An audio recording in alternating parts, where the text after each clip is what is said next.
Assalamualaikum warahmatullahi wabarakatuh.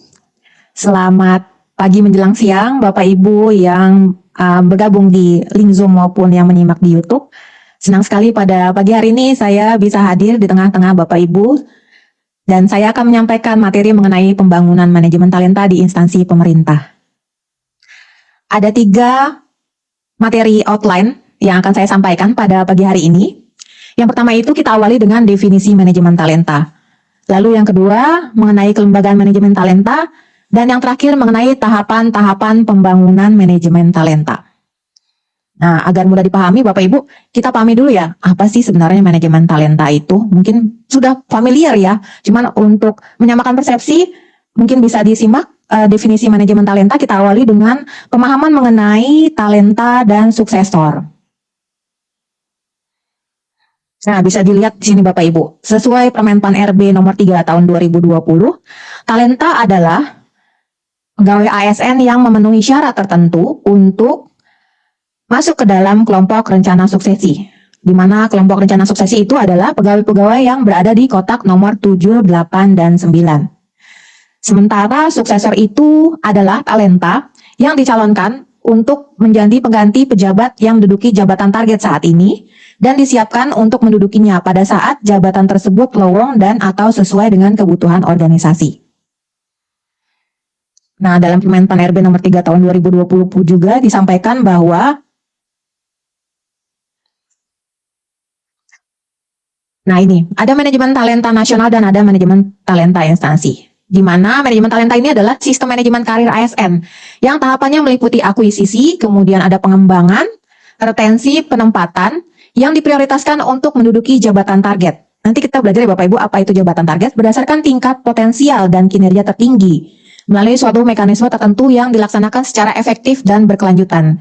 Jadi nanti dalam manajemen talenta ini semua pegawai dinilai aspek potensial dan kinerjanya untuk menduduki jabatan target. Nah, kalau manajemen talenta nasional itu untuk memenuhi kebutuhan instansi pemerintah secara nasional dalam rangka akselerasi pembangunan nasional. Sementara manajemen talenta instansi itu untuk kebutuhan instansi pusat dan instansi daerah.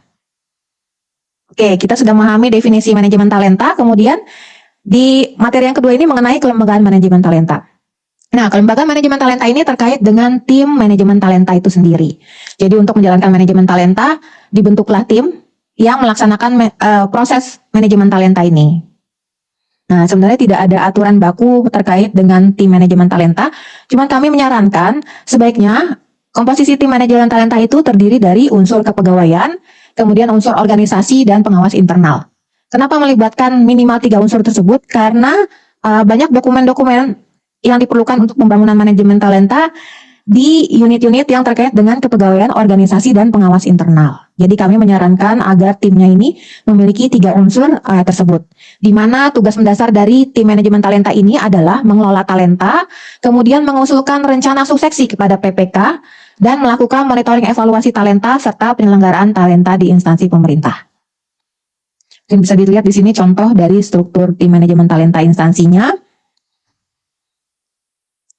Oke, Bapak Ibu, seperti kita kalau sedang mau akan membangun rumah ya, maka kita butuh pasir, semen, batu kerikil, kemudian batu bata.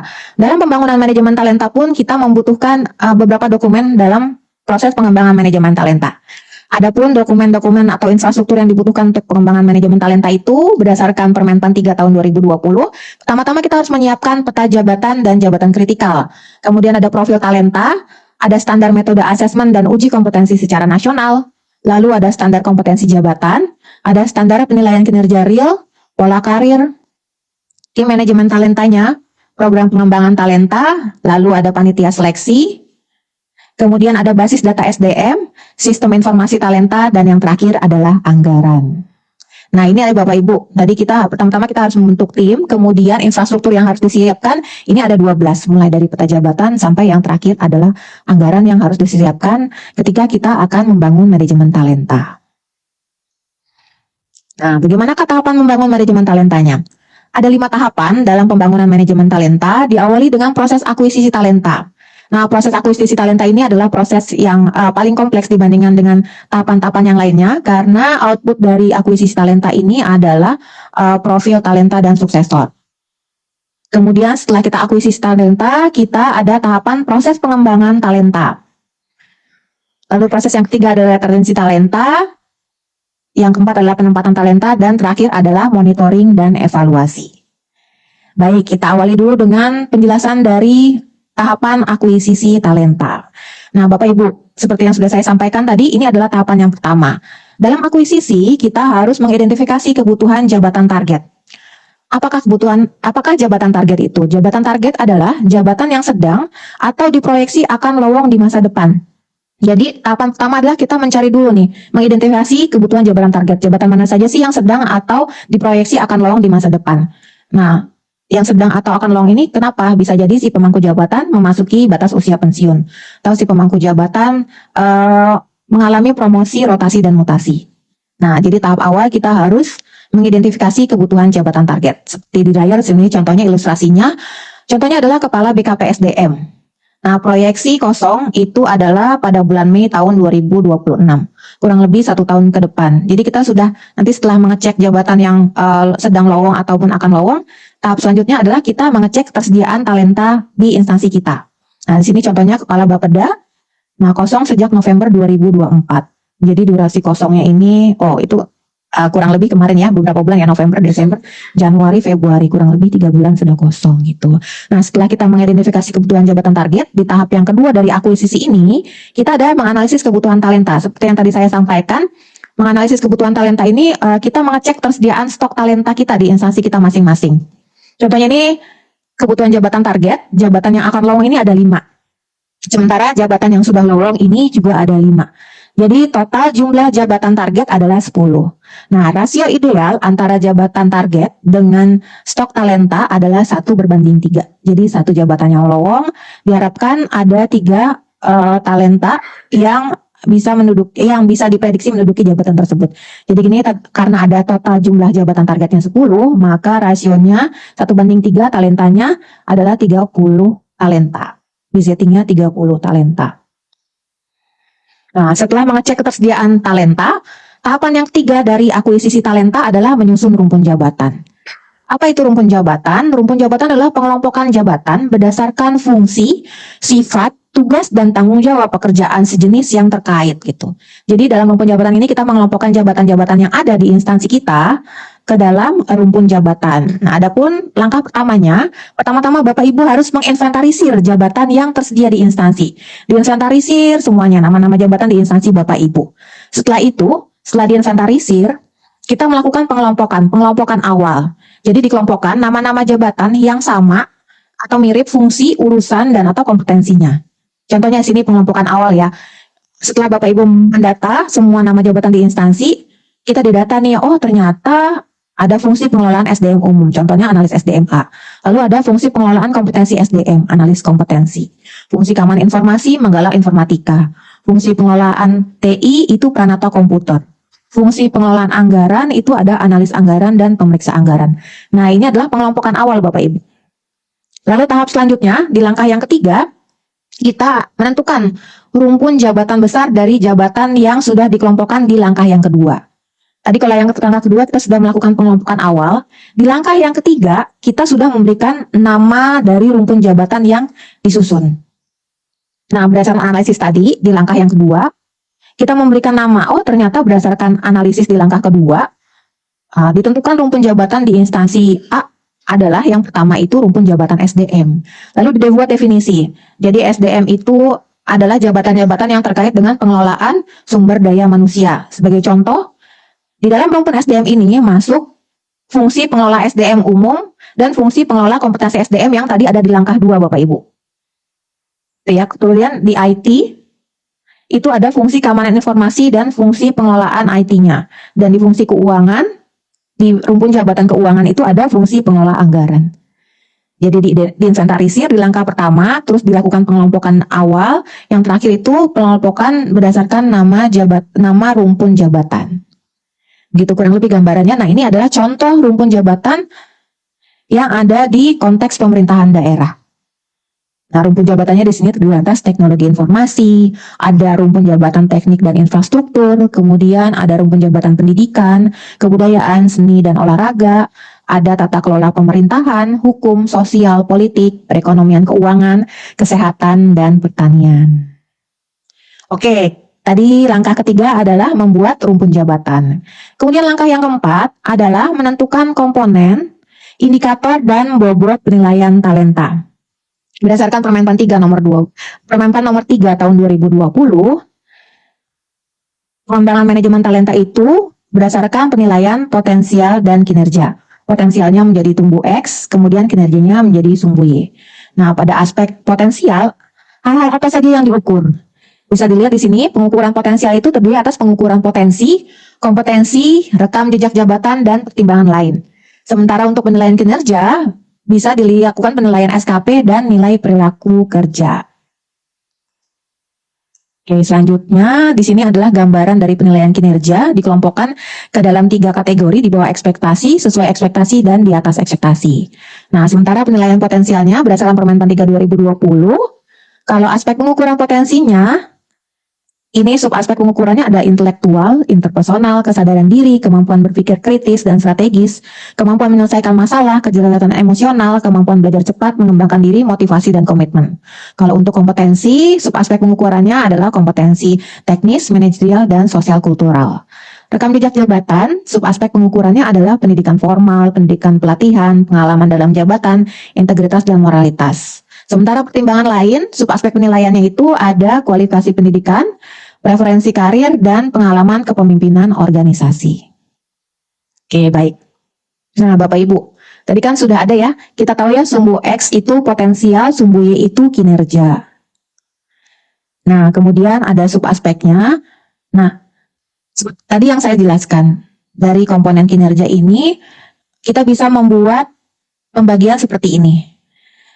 Pada penilaian kinerja, untuk komponen primer, kita bisa menggunakan penilaian di SKP. Namun, jika Bapak Ibu ingin lebih penilaiannya kinerja itu lebih objektif, Bapak Ibu dapat melakukan penilaian tambahan.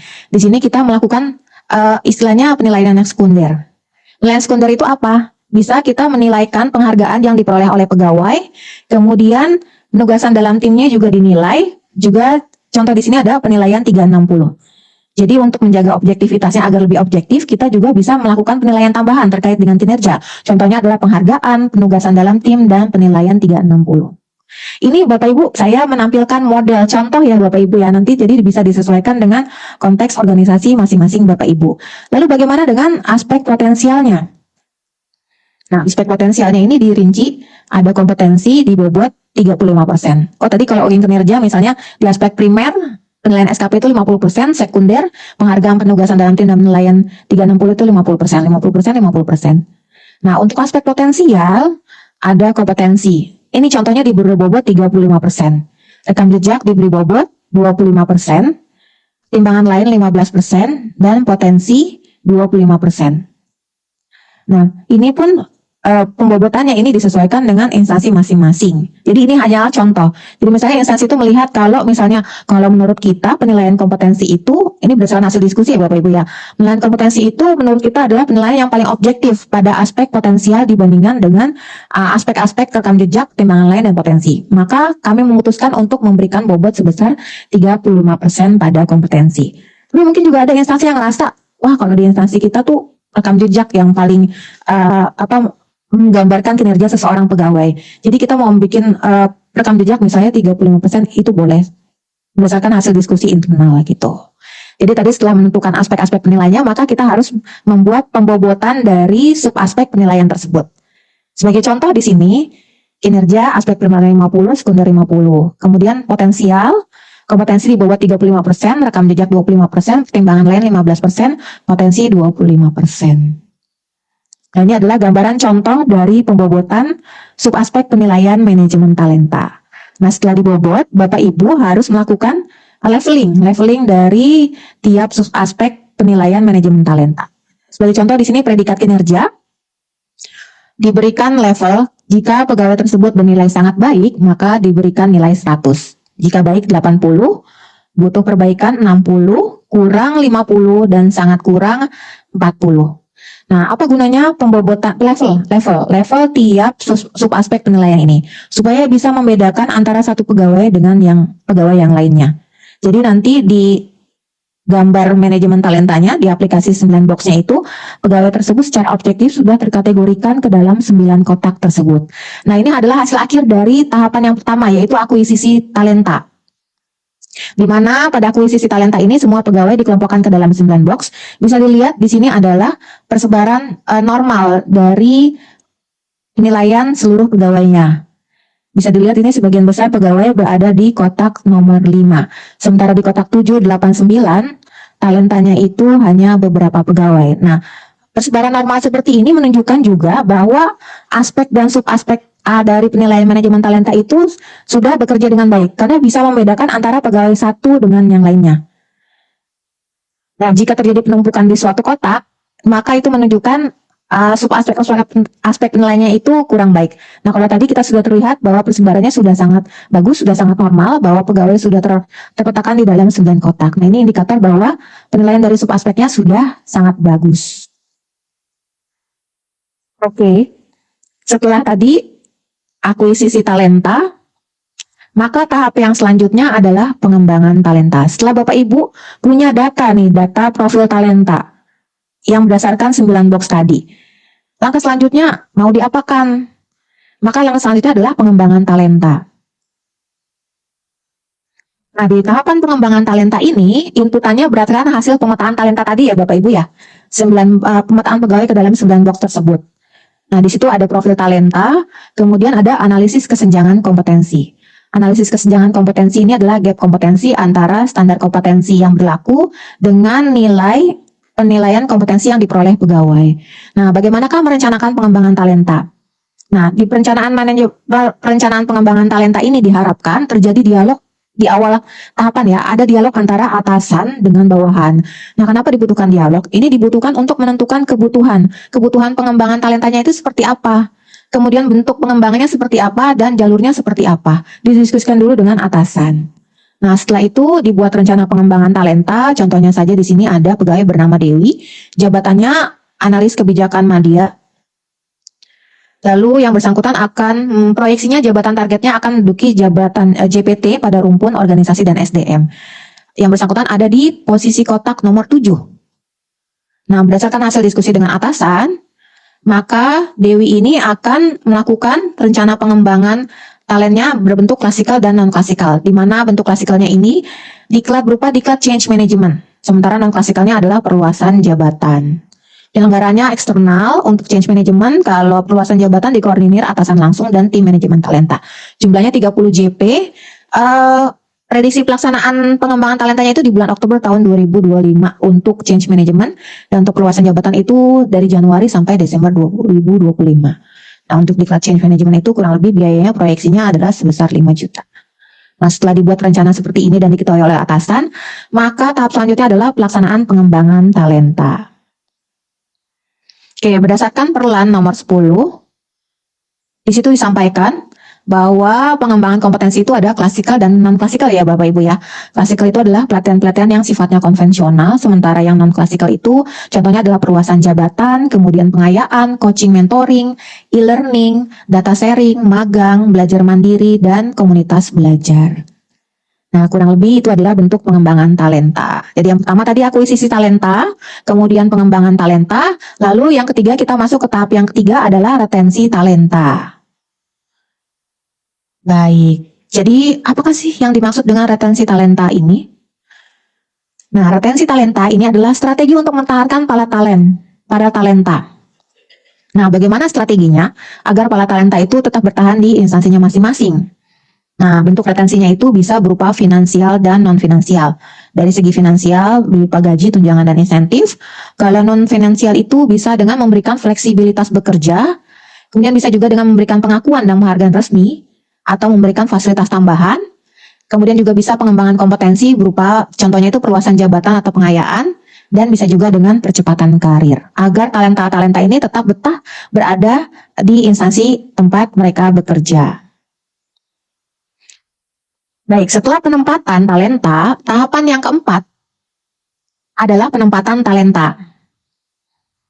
Nah, tadi Bapak Ibu ya sudah memperoleh profil talenta ke dalam yang tercermin dari aplikasi 9 box tadi, maka tahapan yang keempat adalah menempatkan talenta-talenta di jabatan-jabatan target.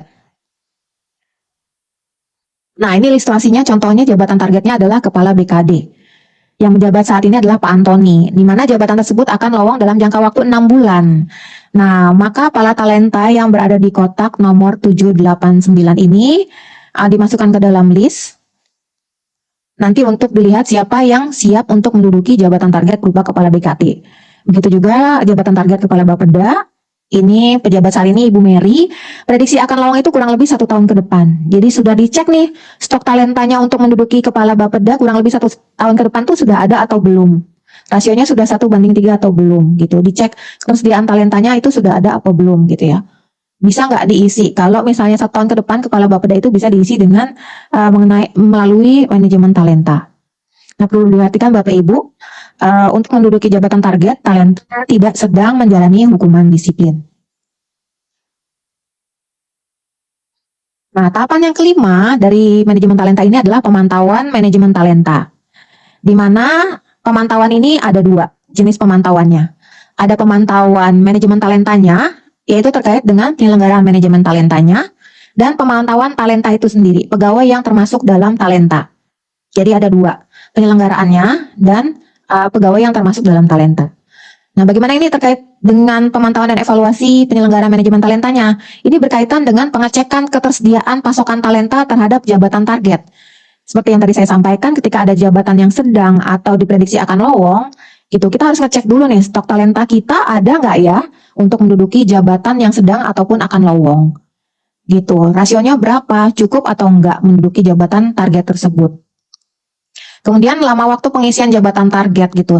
Jadi seperti tadi yang sudah saya jelaskan, sudah bisa diprediksi nih, kira-kira 6 bulan ke depan ada jabatan target yang kosong, misalnya tadi Kepala Bapeda gitu ya. Maka kita harus mengecek ketersediaan talenta kita untuk menduduki jabatan target tersebut. Nah, itu terkait dengan penyelenggaraan manajemen talenta.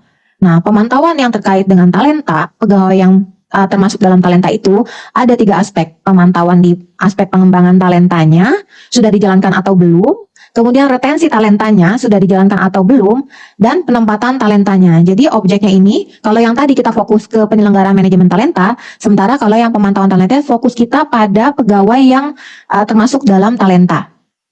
Kita cek nih, pegawai yang masuk dalam talenta itu mengalami pengembangan talenta nggak sih gitu ya. Kalau misalnya ternyata kotak 9-nya masih kosong, kan berarti kotak 78 kita harus melakukan pengembangan talentanya agar dia bisa siap untuk menduduki jabatan yang akan lowong. Gitu. Kemudian retensi talenta gitu. Kita harus mikir nih, gimana sih talent-talent itu supaya betah ada di instansinya gitu. Insentif apa yang kita bisa berikan gitu ya.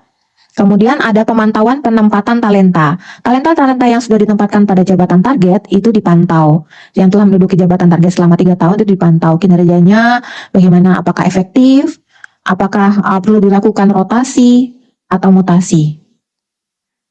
Kurang lebih seperti itu pemantauan.